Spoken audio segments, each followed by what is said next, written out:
Assalamualaikum warahmatullahi wabarakatuh. Waalaikumsalam warahmatullahi wabarakatuh. Alhamdulillahilladzi anzala al-Qur'an hudan lin-nasi wa bayyinatin minal huda wal furqan. Wassalatu wassalamu ala asyrafil anam wa ala alihi wa ashabihil kiram, amma ba'du. Saudara-saudara kaum muslimin rahimakumullah. Setiap penganut agama di dunia ini mempunyai sesuatu kitab yang dianggapnya sebagai kitab suci. Orang Hindu punya kitab Weda. Orang Buddha punya kitab Sri Pitaka. Yahudi mempunyai Taurat. Nasrani mempunyai Injil. Penganut Konghucu punya kitab Tao Te Ching. Orang Majusi punya kitab Zen Avesta. Orang Kebatinan punya kitab Serat Centani, Hidayat Jati, Darmo Gandul, atau Gasoloco. Sementara kita umat Islam oleh Allah diberikan Al-Quranul Karim. Mengapa kita yakini Quran ini sebagai kitab suci? Pertama, ia bebas dari intervensi dan investasi manusiawi. Ia sepenuhnya, baik isi maupun redaksi, adalah produk dari Allah Subhanahu wa ta'ala. Kita yakini Quran kitab suci karena sampai hari ini belum ada seorang pun yang sanggup membuat seperti itu. Suatu kitab hanya dinamakan suci kalau dia bersih dari investasi dan intervensi manusia. Al-Quran ini sejak turunnya 14 abad yang lalu telah menantang. Wa in kuntum fi raibin mimma nazzalna ala abdina fa'tu bi suratin min misli. Apabila kamu ragu-ragu terhadap kebenaran Quran yang kami turunkan kepada hamba kami Muhammad, atau kamu menyangka Quran itu cuma bikinan Muhammad saja, cobalah kamu buat satu surah saja semacam Al-Quran. Apabila kamu tidak mampu melakukannya seorang diri, wada'u syuhada'akum, ajak seluruh teman-temanmu. Sejak tantangan ini turun 14 abad yang lalu, sampai hari ini, tidak seorang pun yang sanggup membuat satu surah saja semacam Al-Quranul Karim. Barangkali belum pernah ada yang coba-coba. Sudah. Di antaranya apa yang dilakukan oleh Musailamah Al-Kadzab. Dia mencoba membuat satu surah semacam Al-Quran yang kalimatnya sudah berbentuk bait-bait syair, tapi isinya jauh panggang daripada api. Yang kedua, kita yakini Quran sebagai kitab suci karena isi dan ajarannya sesuai dengan fitrah manusia. Suatu kitab dinamakan suci kalau ajarannya sejalan dengan fitrah manusia. Misalnya, manusia secara fitrah, kalau dia laki-laki, normal nafsu kepada perempuan, itu fitrah. Perempuan suka kepada laki-laki, itu fitrah. Kalau ada kitab suci, tapi melarang manusia untuk kawin, kesuciannya perlu diselidiki. Quran kitab suci sejalan dengan fitrah manusia, maka ia menganjurkan manusia yang mampu untuk melangsungkan perkawinan. Contoh lain, secara fitrah manusia perlu makan. Kalau ada kitab suci yang melarang manusia puasa saja siang malam terus menerus, itu kan sama juga nyuruh orang mati. Quran sesuai dengan fitrah manusia. Maka dalam Islam puasa wisol, puasa ngableng, apa itu istilahnya, puasa nyambung, Dari pagi sampai sore, sampai malam, sampai pagi lagi puasa terus. Bukan saja tidak boleh, malah haram hukumnya. Kenapa? Itu bertentangan dengan fitrah manusia. Yang ketiga, kita yakini Quran sebagai kitab suci karena isinya tidak kontroversial. Isinya tidak saling bertentangan satu sama lain. Di ayat manapun, Quran mengajarkan Allah itu Esa. Satu kali dia berkata haram, dia akan tetap berkata haram. Isinya tidak kontroversial. Sebab kalau ada kitab suci, di satu pihak mengajarkan Tuhan Esa, di lain ayat mengajarkan Tuhan 3, di lain ayat lagi mengajarkan Tuhan 4, kitab kacau namanya. Bagaimana suatu kitab bernama suci kalau isinya kontroversial satu dengan lainnya? Dari 3 kriteria inilah kita yakini Quran sebagai kitab suci. Masalah yang akan kita bicarakan pada pertemuan kita kali ini, bagaimana sikap kita terhadap Al-Quranul Karim sebagai kitab suci.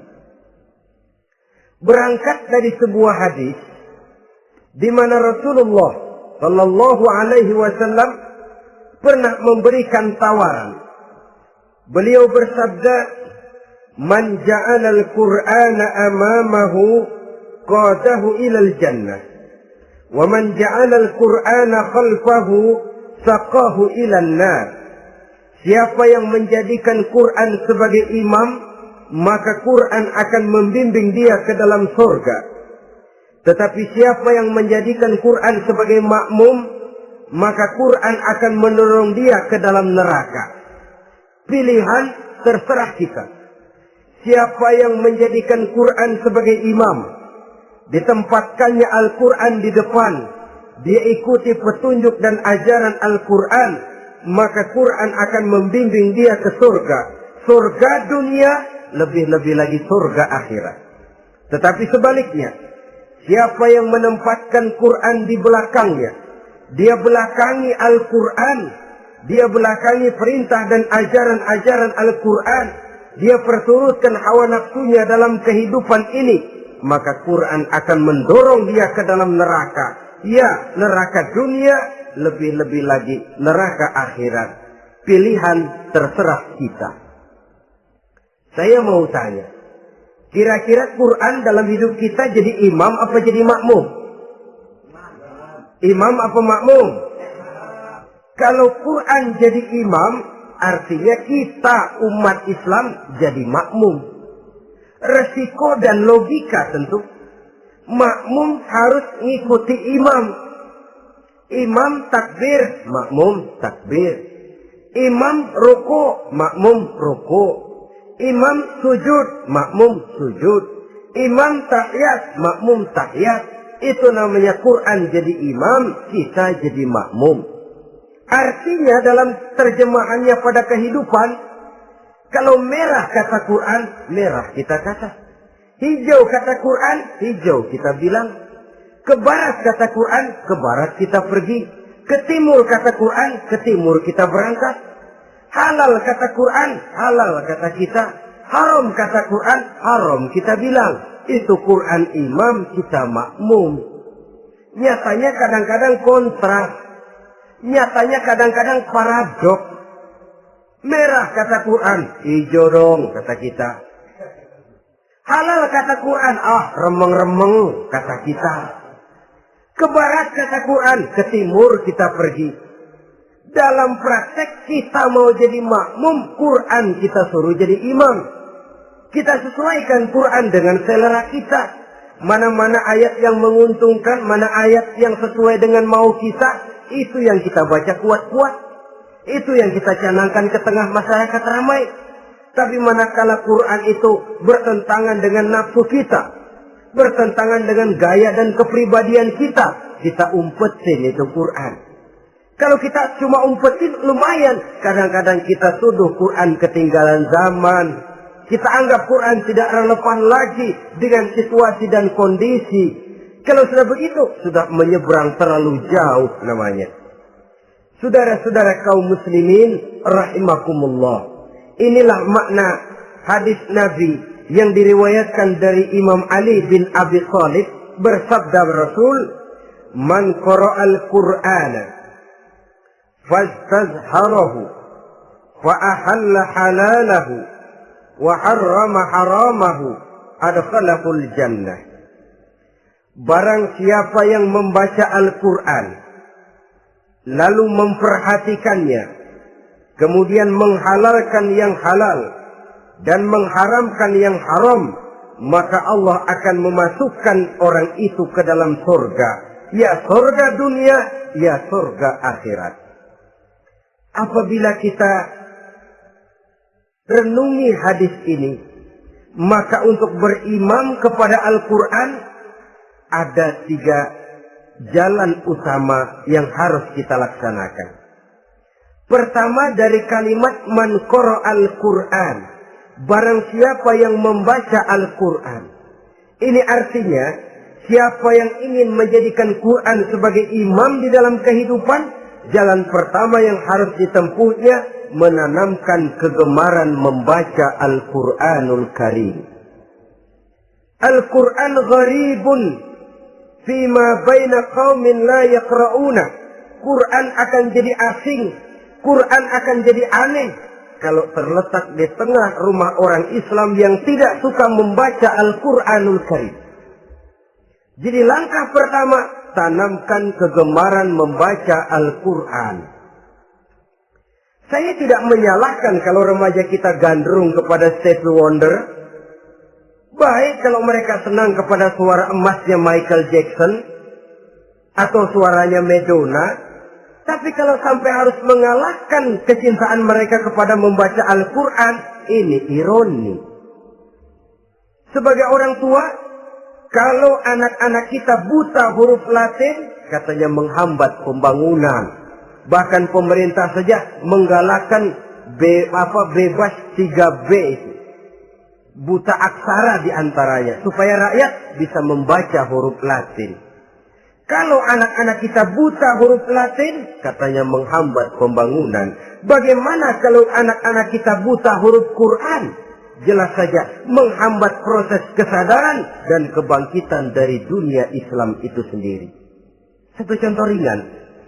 Dulu sebelum pembangunan merata, listrik belum lagi masuk desa, kampung gelap, rumah pakai lampu minyak. Kalau kita masuk kampung, terasa banyak orang Islam. Kenapa? Di rumah sebelah sana kita dengar anak muda sedang latihan baca rawi. Sebelah sini ibu-ibu sedang selawatan. Di rumah sana remaja sedang baca Quran. Pembangunan maju, listrik masuk desa. Alhamdulillah. Tapi apa yang kemudian terjadi? Proses pergeseran nilai. Setelah listrik masuk desa, radio main kenceng-kencengan.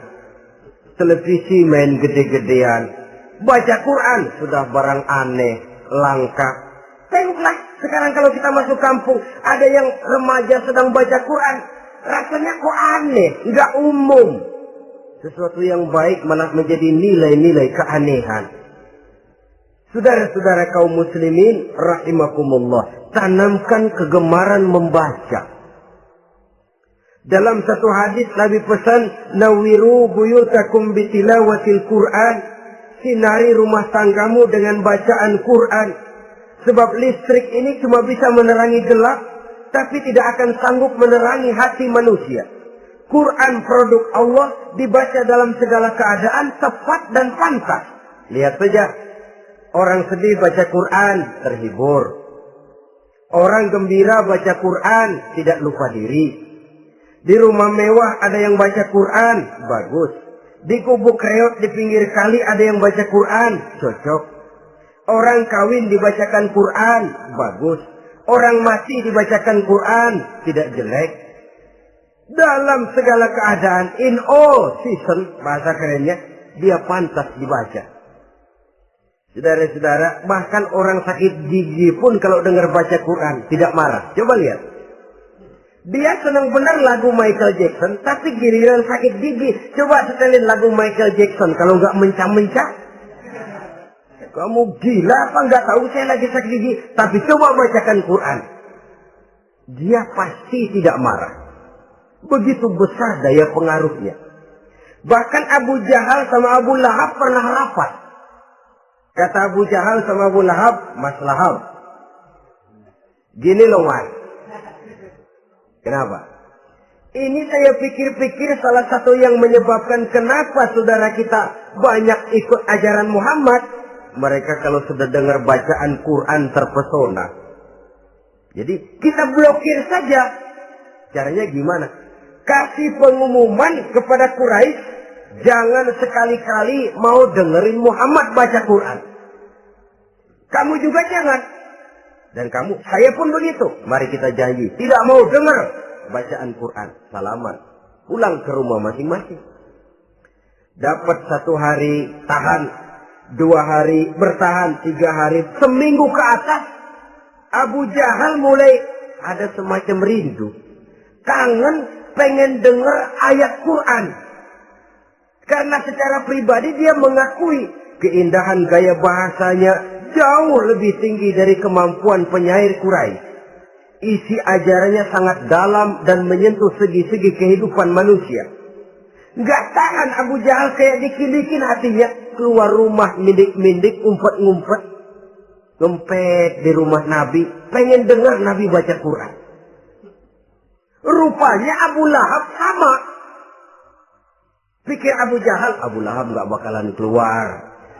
Abu Lahab berpikir, Jahal pasti di rumah. Dua-duanya bareng berangkat ke rumah Nabi. Cuma yang satu dari sebelah barat, yang satu dari sebelah timur. Ngempet, ketemu di sudut, sama-sama kaget. Jahal, loh kamu Lahab? Iya, kamu ngapain? Lah kamu ngapain? Akhirnya sama-sama malu, sama-sama tidak bisa menahan diri, akhirnya sama-sama ngakuin. Bagaimanapun kita harus akui bahwa Al-Quran ini mengandung daya pesona yang sangat luar biasa. Itu dari segi bacaan. Belum lagi dari segi ajaran, belum lagi dari segi isi. Tanamkan kegemaran membaca Al-Quran. Sampai-sampai Nabi katakan, Innal ladzi laisa fi jawfihi syai'un minal Quran kal baitil kharib. Orang yang dari tenggorokannya belum pernah keluar ayat Quran barang sepotong pun, belum pernah ngaji barang seayat pun, itu orang kata Nabi kal baitil kharib, kayak rumah kosong. Rumah kan kalau kosong biar bagus, mewah, besar, perabotannya lengkap. Kalau kosong, angker. Setan kuntilanak memedi, betah benar di situ. Saudara-saudara kaum muslimin rahimakumullah. Dalam satu percontohan Nabi mengatakan begini.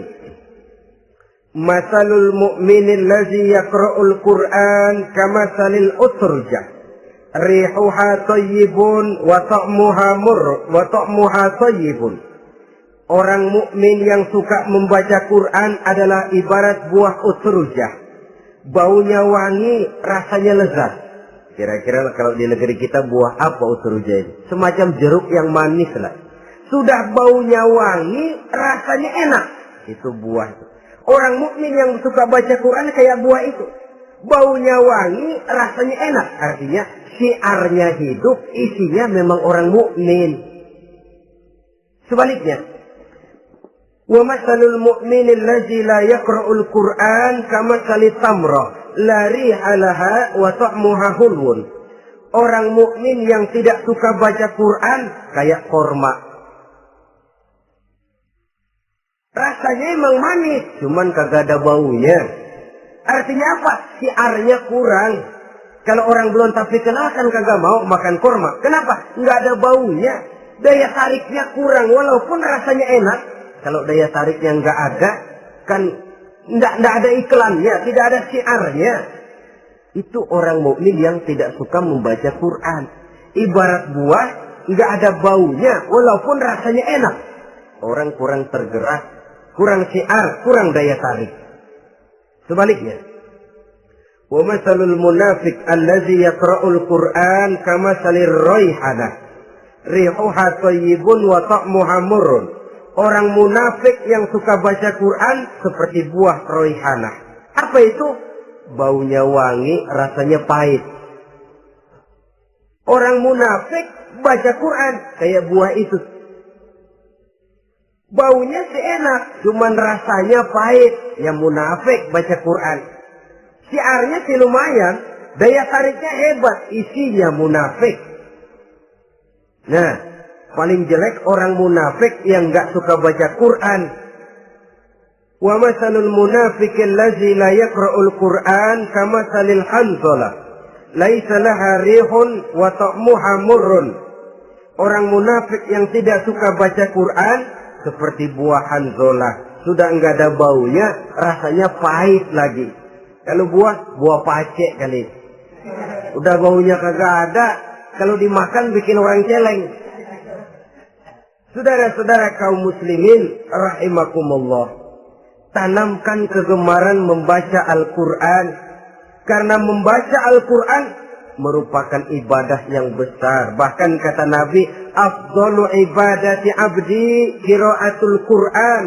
Nilai ibadah yang paling baik dari hambaku adalah ibadah membaca Al-Qur'an. Dalam sholat pahalanya lebih besar di luar sholat daripada di luar sholat. Dengan wudu pahalanya lebih besar daripada tanpa wudu. Mengerti pahalanya lebih besar daripada tidak mengerti. Tapi tidak mengerti pun jangankan membaca, mendengar saja orang baca Quran dengan baik sudah didoakan untuk mendapat rahmat. Berpahala mendengar bacaan Al-Quran walaupun tidak mengerti. Apalagi membaca sendiri, apalagi mengerti apa yang kita baca, tentu pahala itu akan jauh lebih besar. Ini yang pertama, tanamkan kegemaran membaca Al-Quranul Karim. Yang kedua, dalam hadis tadi, fastazharuhu, man qara'al Qur'ana fastazharuhu. Siapa yang membaca Al-Quran kemudian memperhatikannya. Jadi kalau kita mau berimam kepada Al-Quran, setelah menanamkan kegemaran membaca, yang kedua, perhatikan, pahami isinya.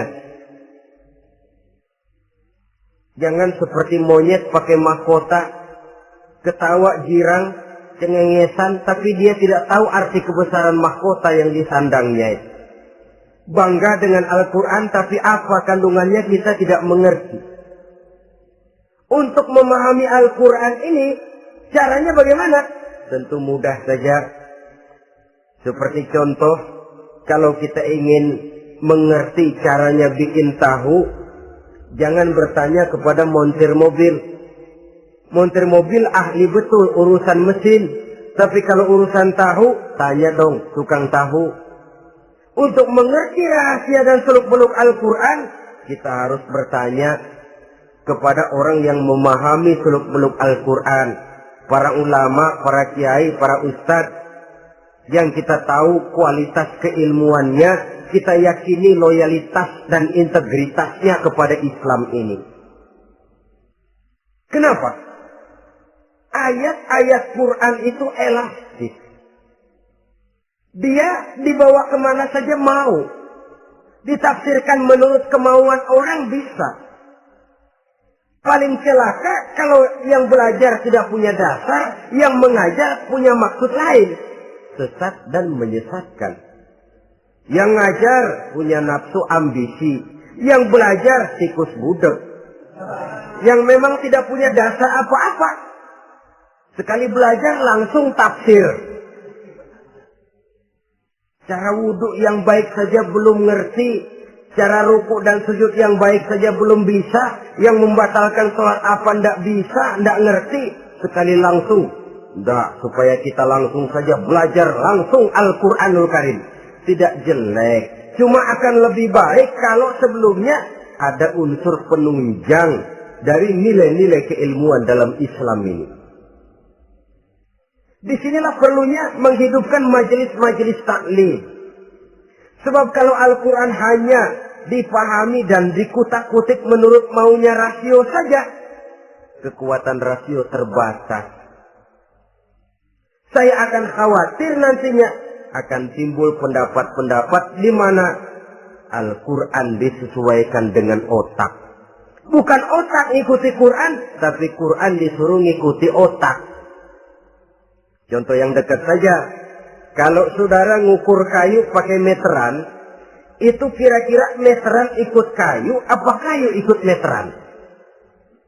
Ayo, kira-kira kayu ikut meteran, apa meteran ikut kayu? Meteran ikut kayu. Bagus. Kalau meteran ikut kayu, artinya nggak ada meteran benar di dunia ini. Kayunya kependekan, meterannya dipotong. Kan begitu loh. Meteran ikut kayu namanya. Bukan meteran ikut kayu, tapi kayu yang harus ikut meteran. Otak harus ikut wahyu. Jangan wahyu disuruh ikut otak. Manusia ikut Quran, jangan Quran disuruh ikut manusia. Dan kaum orientalis, ya, orang barat di luar Islam yang mendalami, mempelajari Islam dengan tujuan mencari kelemahan Islam untuk menghantam umat Islam. Itu sengaja mencari ayat-ayat yang mereka kumpulkan untuk menghantam umat Islam.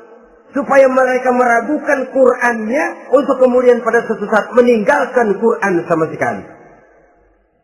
Timbullah pendapat ada ayat Qur'an yang sudah tidak sesuai lagi katanya dengan situasi dan kondisi. Seolah-olah otak manusia sudah jauh lebih pintar daripada Al-Qur'anul Karim. Saudara-saudara kaum muslimin rahimakumullah. Inilah yang kita berlindung dari Allah. Sebab secara demikian dengan kata lain kita secara tidak sadar sudah mengurangi kemahamutlakan dan kesempurnaan dari Allah Subhanahu wa taala. Untuk memahami Al-Qur'an maka kita harus bertanya kepada ahlinya, mengaji, menghidupkan majelis-majelis taklim. Jangan sampai Al-Quran menjadi awam di tengah masyarakat Islam sendiri. Ini jalan yang kedua, memahami isinya.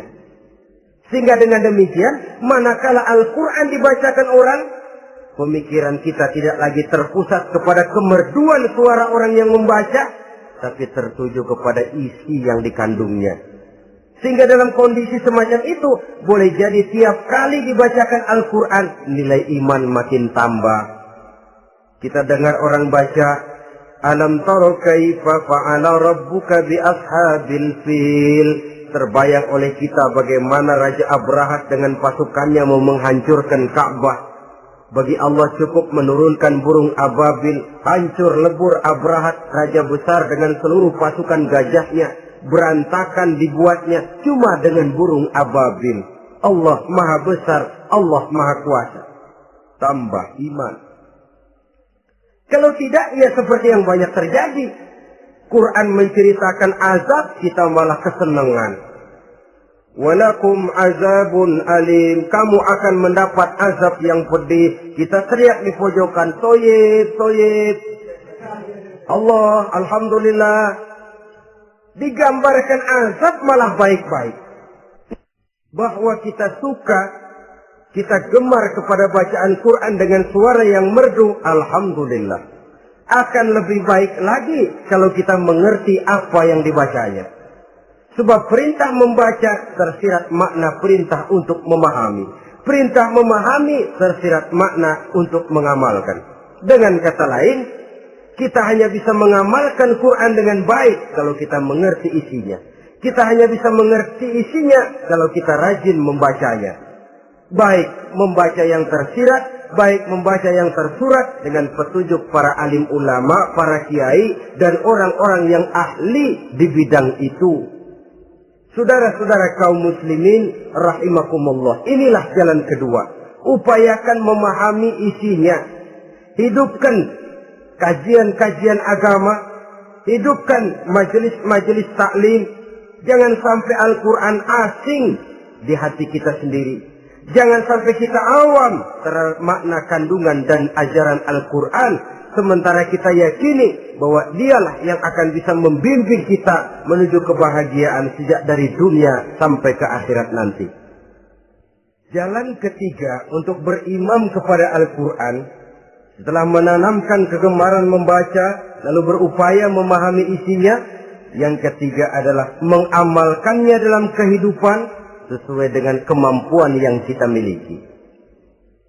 Quran tidak akan membawa berkah Kalau ajaran yang terkandung di dalamnya kita baca, tapi kemudian kita injak-injak dalam praktek kehidupan.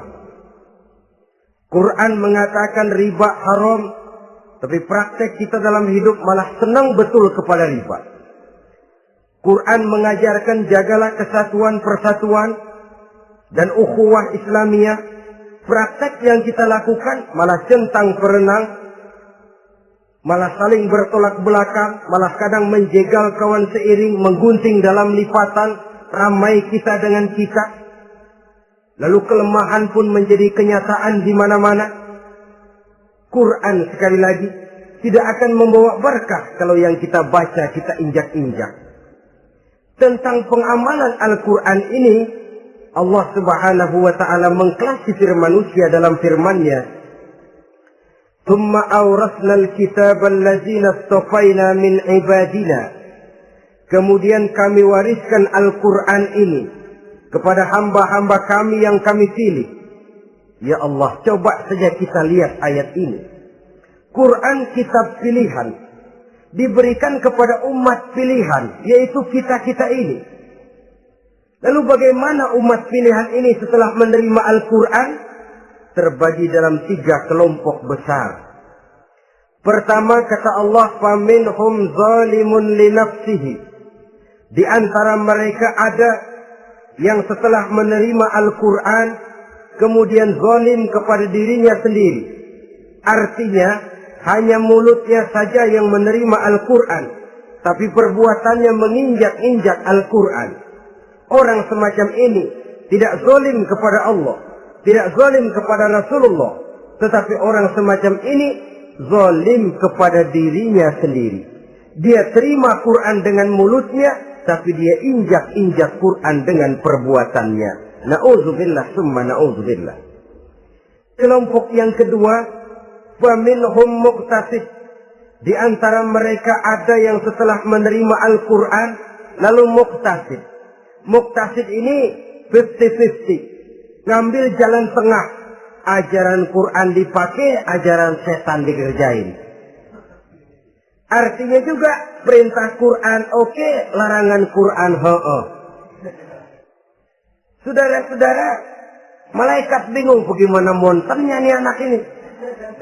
Perintah Quran dikerjain, larangan Quran juga dikerjain. Ini muqtasid. Nah, yang ideal adalah golongan yang ketiga kata Allah, wa minhum sabiqun bil khairati biiznillah.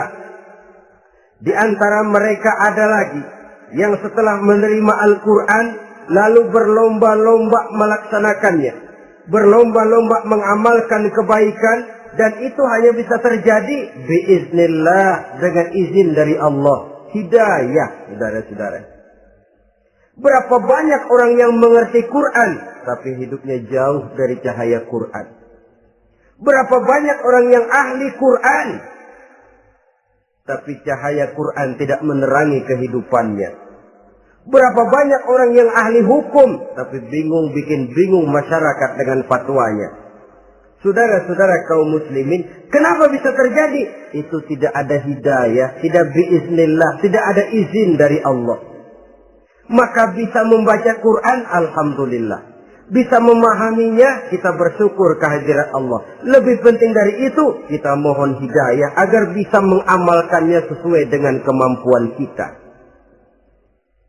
Saudara-saudara kaum muslimin rahimakumullah. Mana yang lebih banyak di zaman kita sekarang ini? Kita bisa analisa. Ada yang menerima Quran hanya dengan mulutnya saja. Kalau ditanya, Tuhanmu siapa? Allah.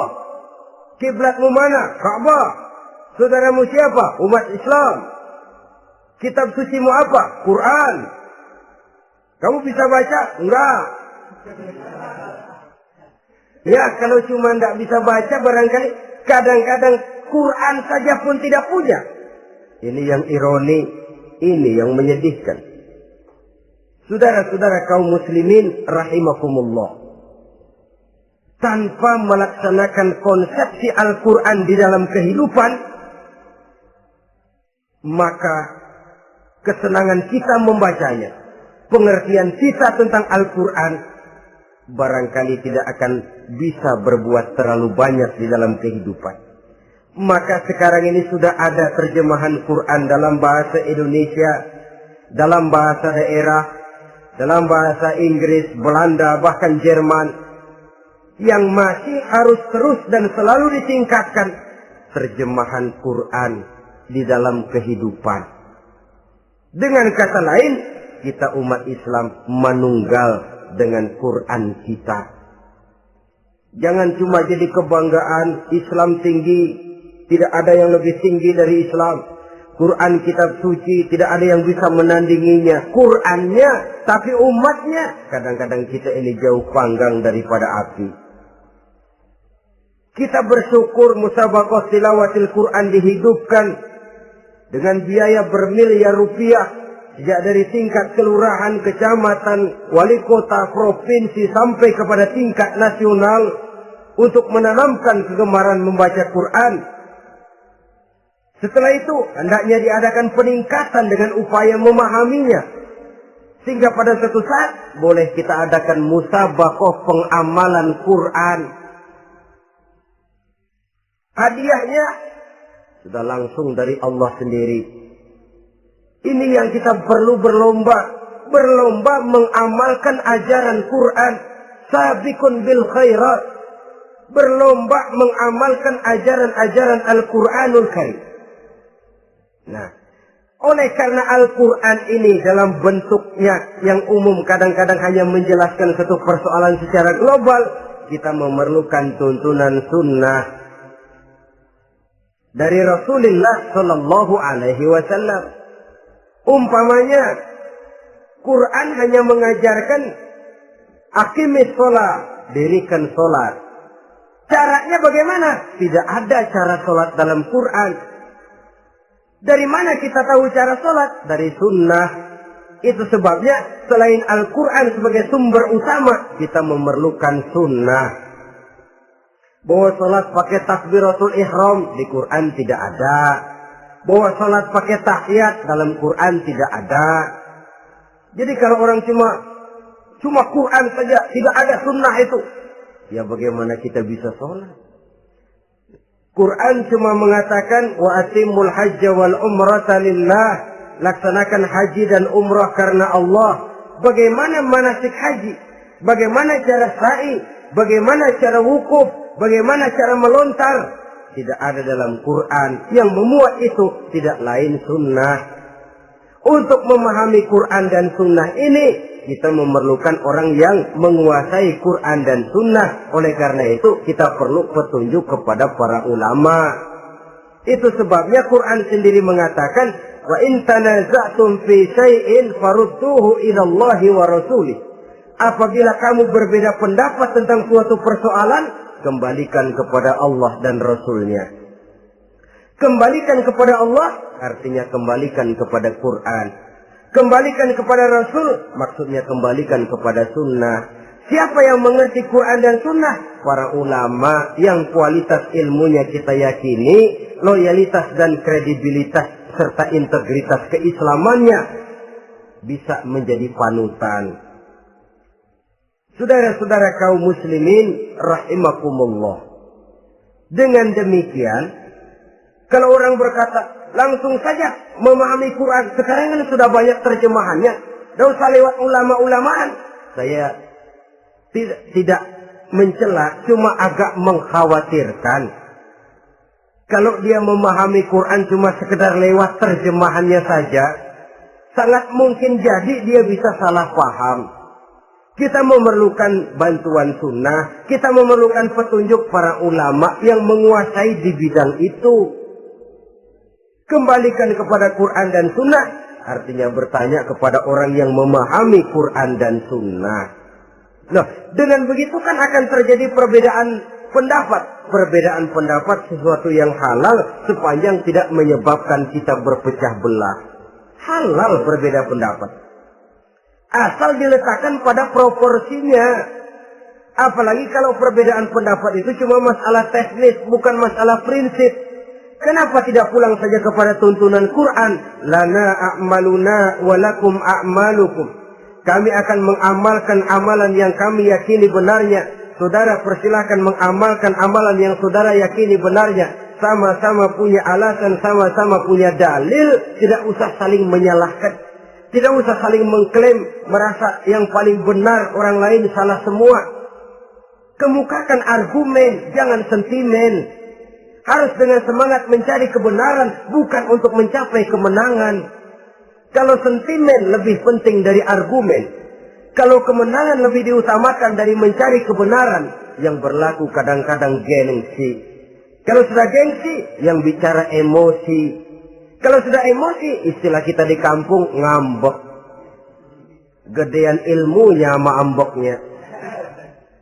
Kadang-kadang, saya kalau nggak jadi imam, nggak mau sembahyang di situ. Kalau nggak jadi imam, orang lain dianggapnya kagak sah sembayangnya. Pokoknya kalau nggak ngaji sama saya, Islamnya kurang bener. Mengklaim.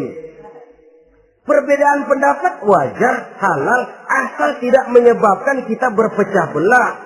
Dan sewajarnya kita lebih berusaha mencari titik pertemuan, memperbesar persamaan, dan bukan mengutak-utik perbedaan. Kadang-kadang inilah penyakit kita nih. Satu kunut, satu tidak sembahyang subuhnya. Bisa RT. Satu usoli, satu tidak. Bisa RW. Satu azan sekali Jumatan, satu dua kali. Bikin masjid lagi. Kenapa bukan persamaannya yang dicari? Kenapa justru perbedaannya yang diperbesar? Yang masalah macam ini sampai kiamat tidak pernah selesai. Kan lebih baik kalau kita ditanya orang, Pak, sholat subuh itu pakai kunut apa tidak sih? Kalau saya pakai. Kalau yang tidak pakai kunut bagaimana Pak? Betul, kata yang tidak pakai. Jadi yang pakai kunut betul? Betul, karena saya pakai kunut. Yang tidak juga betul? Betul, kata yang tidak pakai. Kalau yang kunut betul, yang tidak kunut betul, lalu yang salah yang mana Pak? Yang salah yang subuh nggak sembahyang. Lebih objektif, proyek garapannya ada, umat tidak berpecah belah.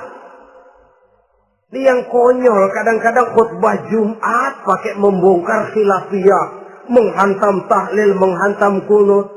Selesai sembahyang Jumat, apa yang terjadi? Umat resah, masyarakat gelisah, polemik timbul, masalah tidak terselesaikan. Orang jadi khotib itu raja dalam mimbar Jumat, siapa yang mau bantah dia? Kalau memang mau buka itu persoalan khilafiyah, buka dalam forum khusus. Adakan pengajian, jelaskan masalahnya secara luas, mendasar. Jangan mengklaim dan memponis. Berikan kebebasan kepada umat untuk menilai masalahnya selesai. Yang tidak puas bisa bertanya. Saudara-saudara, sudah lewat masanya kita meributkan soal itu. Sudah datang waktunya di mana kita lebih mementingkan dan membicarakan masalah-masalah yang lebih mendesak dihadapi oleh umat. Kemiskinan misalnya, kebodohan misalnya, keterbelakangan umpamanya, peluang untuk mendapatkan pendidikan yang layak bagi anak-anak kita yang berotak cerdas tapi tidak punya kemampuan ekonomi umpamanya. Itu akan lebih objektif ketimbang kita membicarakan masalah-masalah yang sampai kiamat tidak akan pernah selesai. Yang hanya akan menyebabkan kita menjadi lemah, persatuan koyak, solidaritas sosial lalu menurun, saling curiga menjadi tumbuh karenanya, dan pada akhirnya kita tidak akan pernah bisa berbuat banyak. Untung kalau tidak menjadi tertawaan bagi orang yang berdiri di luar pagar. Saudara-saudara kaum muslimin rahimakumullah. Sekali lagi, Al-Quran tidak akan membawa berkah kalau yang kita baca, kita injak-injak. Oleh karenanya, untuk berimam kepada Quran ini, sekali lagi pertama, tanamkan kegemaran membaca. Yang kedua, upayakan memahami isinya melalui bimbingan orang yang ahli bidang itu. Yang ketiga, amalkan sesuai dengan kemampuan. Sebab itu ada prinsip, kalau isi suatu hadis nampaknya bertentangan dengan otak, kesohihan hadis itu boleh diperiksa. Tapi kalau ayat Quran nampaknya bertentangan dengan otak, otaknya yang harus diperiksa. Jangan Qur'annya lalu disesuaikan dengan otak. Sebab kalau kita sudah berani berteori, ada ayat Quran yang tidak sesuai dengan keadaan. Ayat yang mana? Yang ini. Tahun depan tambah lagi. Tahun depan tambah lagi. Makin lama makin habis Al-Quran itu. Yang perlu diperbarui cara kita memahami Quran. Bukan dengan mengemukakan teori ayat Quran kehilangan relevansi. Cara kita memahami barangkali yang kurang relevan. Dalam situasi, dalam konteksnya dengan situasi dan kondisi. Jangan lupa, Al-Quran ini kan untuk semua umur. Dia bisa dipahami secara filosofis, dia bisa dipahami dengan kacamata orang awam. Tingkat kemampuan berpikir orang tidak semuanya sama. Kalau semua orang kita mau ajak berfilsafat, merenung dalam-dalam, menerawang tinggi-tinggi, ialah buat mereka yang terjangkau oleh perguruan tinggi. Tapi buat saudara-saudara kita, pedagang-pedagang kecil, petani di desa-desa terpencil, remaja-remaja yang jauh dari sentuhan teknologi canggih, sanggupkah mereka berpikir filosofis? Sementara mereka merupakan bagian terbesar dari kondisi umat ini. Saudara-saudara kaum muslimin, oleh karenanya ditentang membaca, memahami dan mengamalkan, Rasulullah Sallallahu Alaihi Wasallam pernah memberikan sugesti. Beliau bersabda, "In aradtum aisas su'ada," apabila kamu menginginkan kehidupan yang bahagia, hidup seperti hidupnya orang-orang yang bahagia, dan tentu ini keinginan kita semua. Wa mautas syuhada, dan menginginkan mati sebagai matinya para syuhada, para pahlawan pembela agama, orang yang mati syahid. Wah, ini sudah tidak duanya ini. Hidup mulia, mati syahid. Dapat dua-duanya. Wan najata yaumal hasri, dan ingin mendapat keselamatan pada hari hasyar, hari pengumpulan manusia di padang mahsyar. Wa zilla yaumal harri, dan mendapat perlindungan dari Allah pada hari yang sangat panas. Wal huda minadh dhalalah, dan mendapat petunjuk dari kesesatan. Nah, ini keinginan semua orang. Kan yang kita cari apa sih? Hidup bahagia. Biar ndak kaya asal bahagia, sudah enak. Lalu apalagi? Matinya sebagai syahid. Kemudian di hari pengumpulan nanti mendapat keselamatan. Lalu pada saat orang lain kepanasan kita mendapat perlindungan. Kemudian orang lain kebingungan kita mendapat petunjuk. Kalau ini yang diinginkan kata Nabi, resepnya fa'adimu qiraatal Quran. Maka lazimkan, biasakan olehmu membaca Quran. Tidak ada terlambat. Idealnya memang dari kecil, sebab lidah kalau sudah kaku berat. Disuruh baca innallaha laghaniyun hamid. Lidahnya berat. Innallaha lampuniyun hamid. Lampuniyun. Laghaniyun jadi lampuniyun. Lidah itu kalau sudah berat ya memang berat. Disuruh baca ya bani Israel. Lidahnya berat. Ya bini Siroil. Jadi ya bini Siroil. Saudara-saudara, idealnya memang dibiasakan dari kecil supaya lidah itu ringan. Kalau tidak ada istilah terlambat. Saya malu Pak, belajar alif-alifan udah gede. Ya jangan alif-alifan, alif beneran. Alif-alifan kapan bisa ya? Alif beneran yang dipelajari. Tidak ada istilah terlambat, tidak ada istilah malu untuk belajar Al-Quran ini. Saudara-saudara kaum muslimin rahimakumullah. Ini sugesti untuk menanamkan kegemaran membaca. Lalu sugesti untuk memahaminya. Tentu banyak ayat, banyak hadis. Mengapa tidak di antara kamu sekelompok orang yang berangkat untuk memperdalam, memahami agama. Falaula nafaro min kulli firqatin minhum ta'ifatun liyatafaqahu fid din. Di tengah kelompok orang yang berangkat belajar teknologi canggih, di tengah grup orang yang mendalami ekonomi, di tengah kelompok orang yang membidangi hukum, di tengah kelompok orang yang sibuk meneliti ilmu-ilmu kedokteran, mengapa tidak ada kelompok orang yang secara takhasus liyatafaqahu fid din, mendalami agama ini, mendalami Quran ini, harus ada. Lalu sugesti untuk mengamalkan Al-Quran kelihatan dari peringatan Allah yang kita bisa temukan pada surah Toha ayat 124 sampai dengan 127. Wa man a'rada an zikri, barang siapa yang berpaling dari peringatanku, kata Allah, barang siapa yang berpaling dari Al-Quran ini, dia terima Al-Quran, dia imani Quran, tapi dia berpaling dari ajarannya, dia injak-injak apa yang seharusnya dia amalkan, dia perturutkan hawa nafsunya, maka kata Allah, fa inna lahu ma'isyatan dhanka, dia akan diberikan satu penghidupan yang sempit. Inna lillahi wa inna ilaihi raji'un. Diberikan hidup yang sempit. Kalau hidup sudah terasa sempit, bagaimanapun luasnya rumah, sempit. Kalau hidup sudah terasa sempit, bagaimanapun banyaknya harta, sumpek.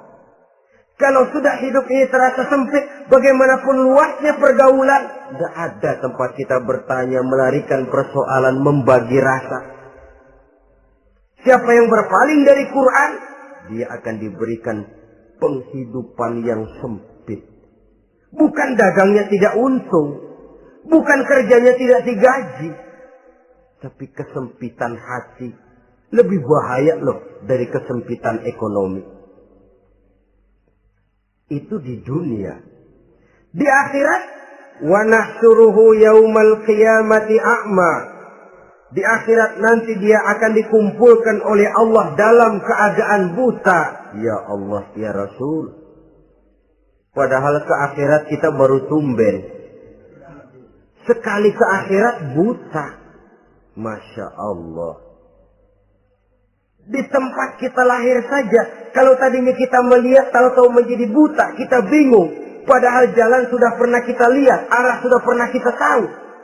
Bagaimana di padang mahsyar nanti? Kemana jalan yang akan ditempuh? Kepada siapa kita hendak bertanya? Mana teman, mana istri, mana anak? Buta pula kita. Satu kesengsaraan yang merupakan puncak kesengsaraan. Dikala itu orang yang semacam tadi protes. Rabbi, lima hasartani a'ma wa qad kuntu basira. Wahai Allah, kenapa hari ini saya dikumpulkan dalam keadaan buta? Padahal ketika di dunia dulu saya melihat, saya menyaksikan gunung yang menjulang tinggi ke angkasa. Saya melihat lautan yang luas terhampar biru membentang. Saya saksikan tanah, sawah luas menguning. Saya saksikan keindahan alam. Di dunia saya melihat Allah. Kenapa sekarang saya dikumpulkan dalam keadaan begini? Protes dia, tidak terima dia. Allah jawab, kadzalika atatka ayatuna fanasisaha. Kata Allah, begitulah memang. Dahulunya waktu di dunia telah datang ayat-ayat kami kepadamu. Telah turun Al-Quran. Telah datang agama. Fanasisaha. Tapi kamu lupakan dia. Kamu lupakan Quran. Kamu lupakan Islam. Datang ayat, turun Quran, turun agama. Kamu belaga filon. Kamu belaga enggak tahu. Wa kadzalikal yauma tunsa. Maka hari ini pun begitulah kamu dilupakan. Sebagaimana dulu waktu di dunia, kamu telah melupakan ayat-ayatku, melupakan kitabku, melupakan ajaran-ajaranku. Hari ini kamu pun dilupakan. Seolah-olah Tuhan cuma nggak bilang, mereka protes, Tuhan, kenapa saya buta padahal di dunia saya ngelihat. Kata Tuhan, kalau bahasa kita, lu rasain. Lu sih, kenapa dulu di dunia? Pura-pura nggak lihat. Kenapa waktu di dunia? Pura-pura nggak tahu. Kenapa waktu di dunia? Kamu lupakan Quran. Maka hari ini pun engkau kami lupakan. Wa kadzalikal yauma tunsa. Wa kadzalika najzi man asrafa walam yu'min bi ayati rabbih wal azabul akhirati asad wa abqa. Demikianlah kami membalas orang yang berlebih-lebihan, orang yang melampaui batas dan tidak mau beriman kepada ayat-ayat Tuhannya, dan sungguh siksa akhirat itu lebih dahsyat dan lebih kekal. Siksa dunia mungkin kelaparan, kekurangan ekonomi, kekurangan pakaian, tapi berapa hari paling lama seumur manusia? 70 tahun umur kita, ya paling lama begitulah. Tapi siksa akhirat, kesengsaraan akhirat, kesengsaraan neraka, asyaddu wa abqa, lebih dahsyat dan lebih kekal. Di zaman sekarang orang bukan cuma berbuat potong kompas, berpikir pun potong kompas, berpikir pun ngambil jalan pintas. Dia lebih memilih kesenangan yang sedikit dengan mengorbankan kesenangan yang abadi. Dia mengejar surga yang sebentar dengan menghancurkan surga yang kekal. Dicarinya surga dunia, hidup cukup, rumah bagus, makan bagus, pakaian bagus, istri bagus, dengan menghalalkan segala macam cara, berpaling daripada kehidupan agama, lalu menginjak-injak Al-Quranul Karim. Kita berlindung kepada Allah, jangan sampai dimasukkan dalam kelompok yang di akhirat nanti dibangkitkan dalam keadaan buta. Na'udzubillah summa na'udzubillah. Di sini kita terkesan dengan apa yang dikatakan Sayyid Muhammad Abduh, al-Islam mahjubun bil muslimin. Kebesaran Islam kadang-kadang tertutup oleh tingkah laku umat Islam sendiri. Keluhuran dan kesempurnaan Al-Quran tertutup oleh kebodohan umat Islam. Sedangkan untuk mengungkapkan rahasia Al-Quran ini diperlukan keahlian yang kompleks. Saudara yang di Fakultas Teknik belajar teknologi, buka rahasia Quran di bidang teknologi. Saudara yang di bidang kedokteran, buka rahasia Al-Quran di bidang kedokteran. Saudara yang ahli geologi, pelajari struktur kulit bumi dengan mengungkap rahasia Al-Quran.